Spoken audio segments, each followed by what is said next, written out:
Hello' everyone, আজিৰ mini ব্লগটো পূৰা ৰাস্তাৰ পৰাই আৰম্ভ কৰিছোঁ। আজি গৈ আছোঁ আমি বুক ল'বলৈ। ইয়াৰ আগৰ মিনি ব্লগটোত কৈছিলোঁ বাৰু বুক ল'বলৈ গৈছিলোঁ, কিন্তু লোৱা নহ'ল।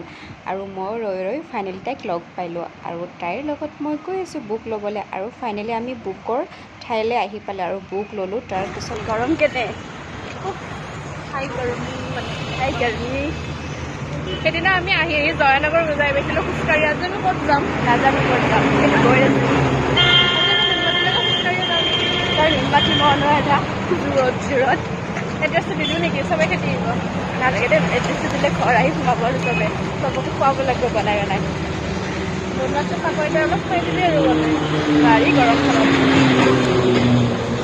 গৰমখনত সঁচাই নোৱাৰি। গৰমখনত মই একোৱে নোৱাৰোঁ। এতিয়া খোজকাঢ়িব পাৰোঁ না, কোনোবাই দাঙি লৈ গ'লে ভাল আছিল। বহুত গৰম কোনোবা ফ্ৰেণ্ডছ কলিঙত আছে যদি মাতি দিবি অলপ। ইমান ৰ'দ। ইমান ফ্ৰেণ্ডছ কলিং কি আহি কাম ছাতিটো তই লৈছানে মোক দিছা? বগা মানুহ দে, মইহে ক'লা। চাৰি কথা बुक्स लिया हुआ कंप्लीट। अभी हम जाएंगे कुछ खाने के लिए। अभी पढ़ना नहीं है, खाना है, पीना है, घूमना है, पीना है। एने शो करने इच्छुक यस गाइस बहुत कष्ट কৰি আহিছোঁ গৰমত, ছাতি লৈ চশমা পিন্ধি। এতিয়া আমি নপঢ়োঁ, এইটো বেলেগ কথা। আমি আৰু নীলা প্ৰাণী।